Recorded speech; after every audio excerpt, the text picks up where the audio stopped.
Ladies and gentlemen, welcome to the RVMan LP exhibitions, and in this season, we're going to be playing Fist of the North Star Ken's Rage, a Tecmo Koei licensed game that is based off, obviously, Fist of the North Star, although it has little to no filler whatsoever.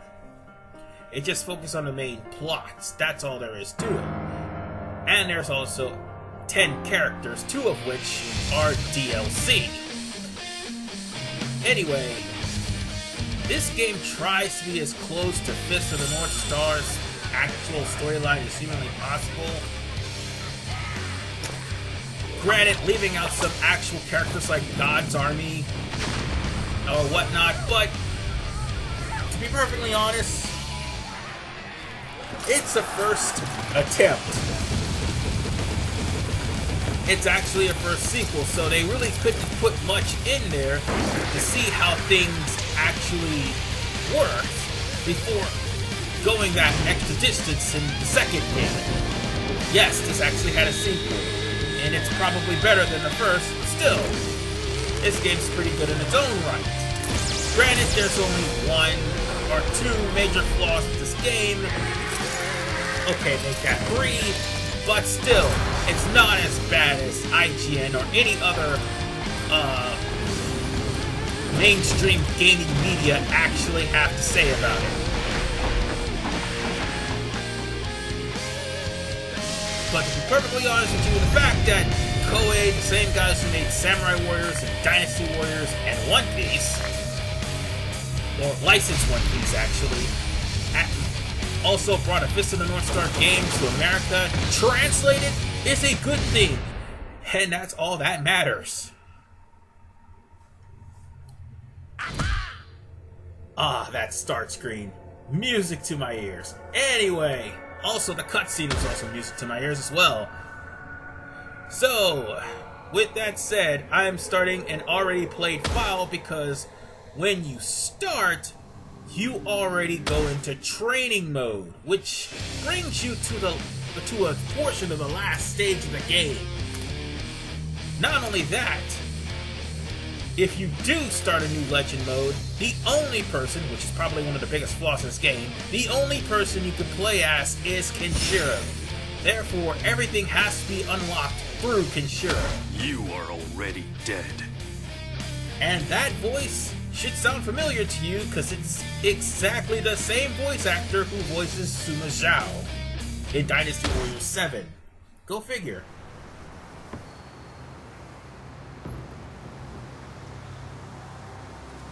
In the not-so-distant future,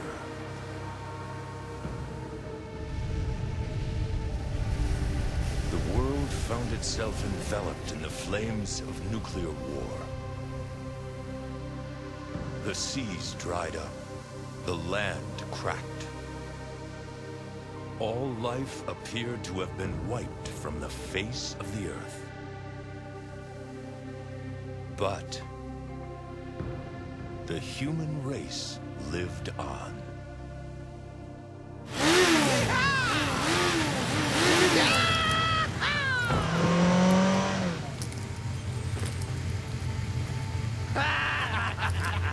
The world returned to a time when sheer strength held ultimate sway.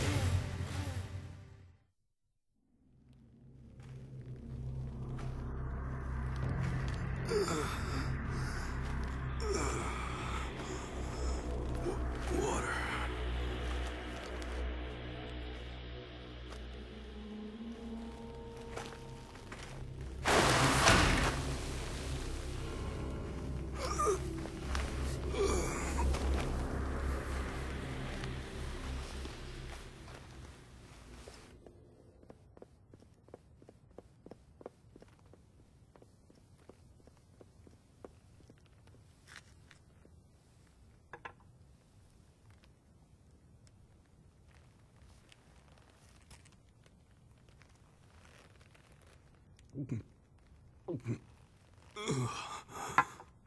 Please, could I have another cup?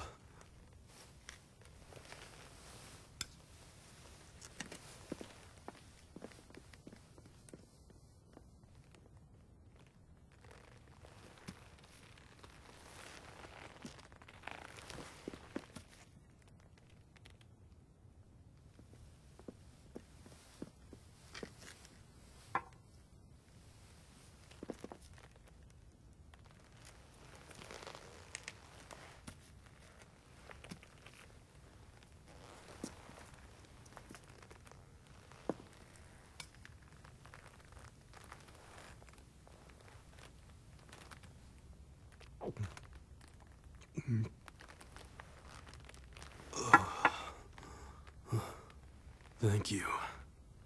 I feel much better. I'm Kenshiro. What's your name? Ha!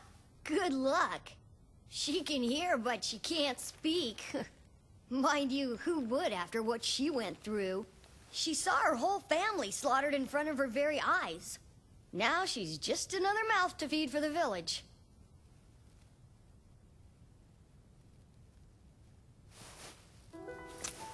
Whoa. Well, sorry about that. Hey, quit staring at me, will you?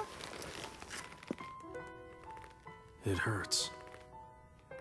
Doesn't it? This little girl's young eyes have already seen too much suffering.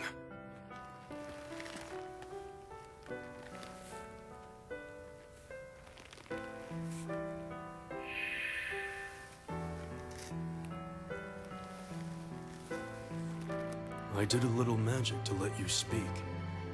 She will, when she wants to badly enough. Man your posts! It's Zeed! Zeed are on their way! Get out here, Reed! You're fighting too!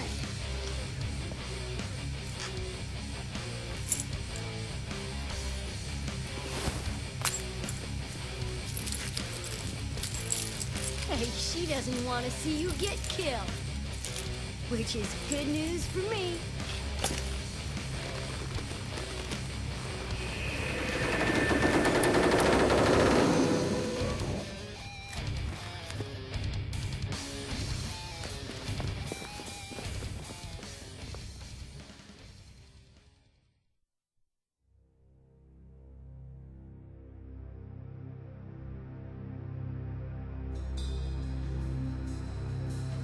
Nuclear war.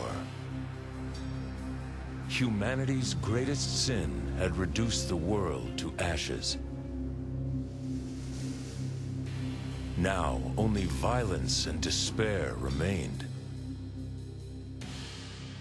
The strong ruled the streets with an iron fist, slaughtering the weak to steal food and water. The people of this world were broken and defeated. In their despair, they clung to a single ray of hope. That someone might rescue them from their misery. That a hero might free them from their tormentors. That a savior might fill the world with light once again. It was then, from amidst the rubble, that he appeared.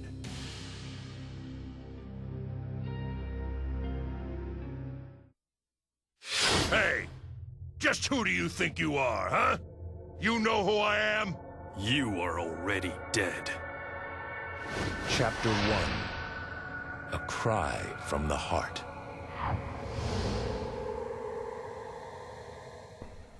Alright, let me tell you the gist of this game. Every time you start off, you have to go to the Meridian chart with a certain amount of skills that you have. As well as, if you happen to gain skills from beating enemies, picking up scrolls, or completing levels, you could use these skills to fill out the Meridian chart. In Kenshiro's case, it's best to try to do replays to fill out the Meridian chart, because if you want to try to actually fill out the mission bonuses, which I'm going to show off in just a little bit. Oh, this is the move list, by the way. Y and X is going to be your go-to buttons for actual moves. B is going to be for signature moves, and if you hold the left trigger of B, it's going to be for your super signature move. Anyway, these are the mission bonuses. If you complete this the first time, you'll get something called the Harbinger of Death if you try to go back to this chapter, making the bosses stronger, the combinations of finishing them off harder, but you'll get a lot of experience points for them. It's not worth going through if you can't really get the combinations down like myself. However, in Ken's case, there's going to be some chances where he'll end up missing most of the mission bonuses because of the fact that he doesn't have enough skill points in order to unlock a certain skill, which is also his special ability, the Hokuto 7 Stars of Death, which only he can use to destroy Big Dipper gates. Yeah. And also, Hokuto-style characters have certain moves, or more like certain animations that happens to anybody who happens to be so unlucky to be killed by them. Hokuto Shinken can actually use the right bumper to dodge, with the exception of one, because he doesn't really count as Hokuto Shinken. He's my least favorite character in the game, Jagi. Now, as for how you get the mission bonuses, there are certain mandatory missions you have to fulfill, and there are certain optional missions you have to fulfill. Once you fulfill these missions the first time, you'll get a lot of bonus points. Bonus experience points. And also, these blue orbs are karma orbs. And as you can see on the bottom screen, if you fulfill a certain number of karma points, you will end up getting skills up. That means you'll get more and more skill up as you complete the karma quota.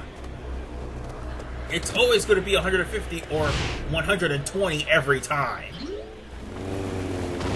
Oh, and there's nothing you can do about these villagers. They're going to get run over like roadkill.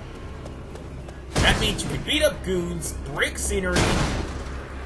You can also find skill scrolls that give range between 5, 10, and 15 skill points. Hey, who do you think you are, huh? This is Seedland you're on. Now, with the death animation of the Hokuto characters, it's just them being blown up to a heaping bloody pulp.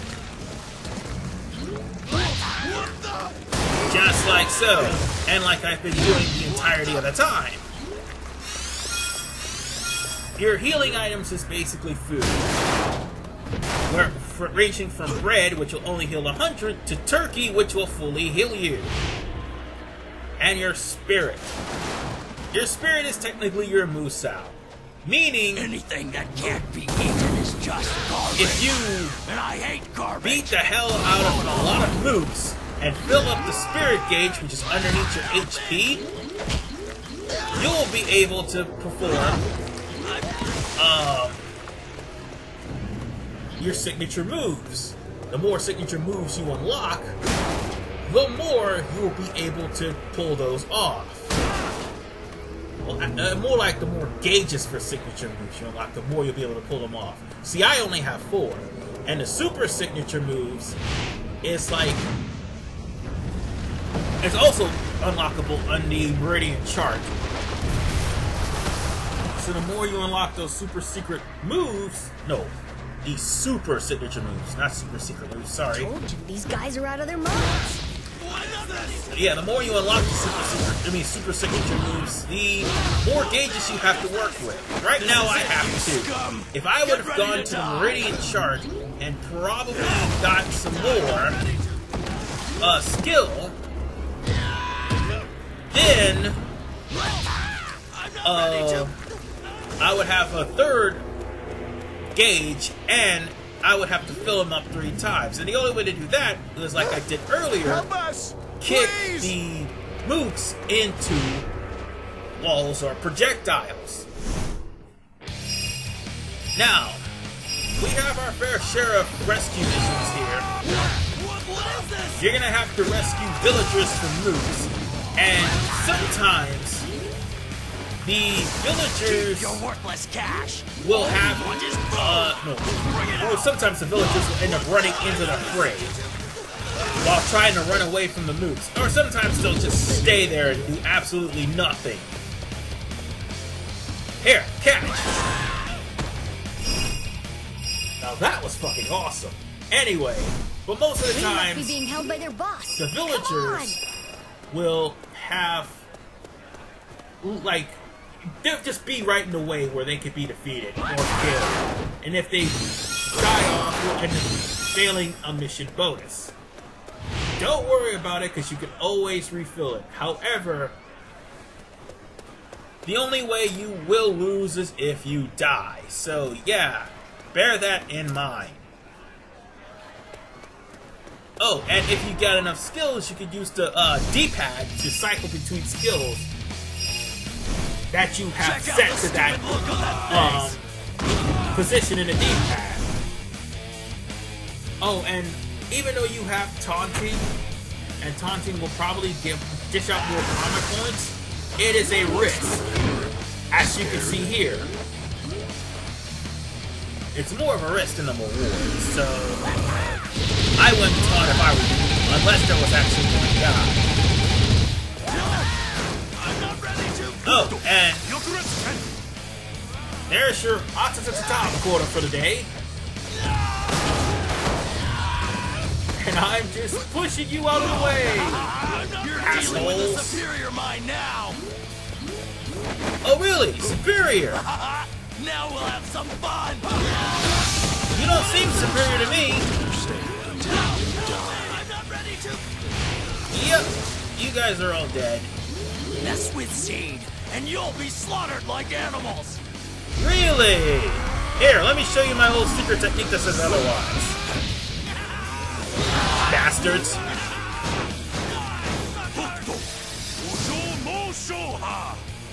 Well, that's the end of those guys. And when you do that, by the way, if you pull off super signature moves like that, sometimes the mooks will actually back off. This can be frustrating when there's a time limit. And trust me, they tend to do that when there's a time limit. And die. As much as I enjoy mook tossing, it's time to finish these guys off. And boom! For the fences. And unfortunately, I ran out of spirit. Damn. Well, I can go back and get the other 3 mission bonuses, because they're actually hidden mission bonuses, but I'd rather not. Oh, there's life and a scroll. And soon we're going to be going up against the boss. And if you know your Fist of the North Storm as well as I do, you know who's coming up next.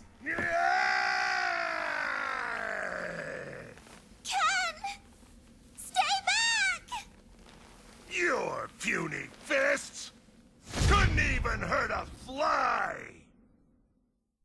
She spoke? Alright, now here's the bosses. You're basically going to be dealing with 2-phase or 3-phase bosses, depending on the person. And all the bosses will have a special shield that you can only guard. Well, they can only guard until it's broken. Likewise for you. Almost forgot. I'm gonna rip you to pieces! If they go to a second phase, sometimes the bosses will try to charge up their spirit so they can do another signature move. Or they can do an aura attack, making them invincible. Oh, that's what I almost forgot to mention.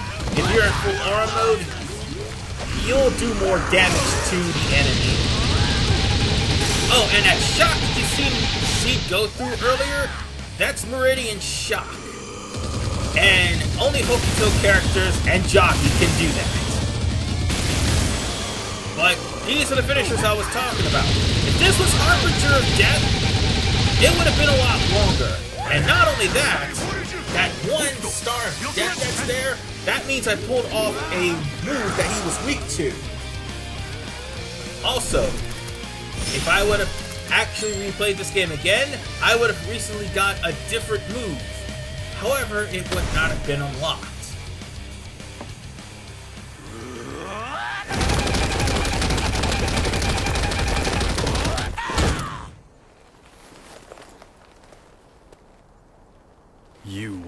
already dead.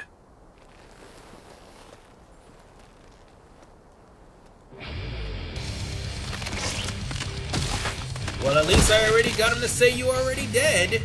Well, on that note, ladies and gentlemen, we'll continue on to Chapter 2 in Episode 147. This is RVMan 985. See you guys next time.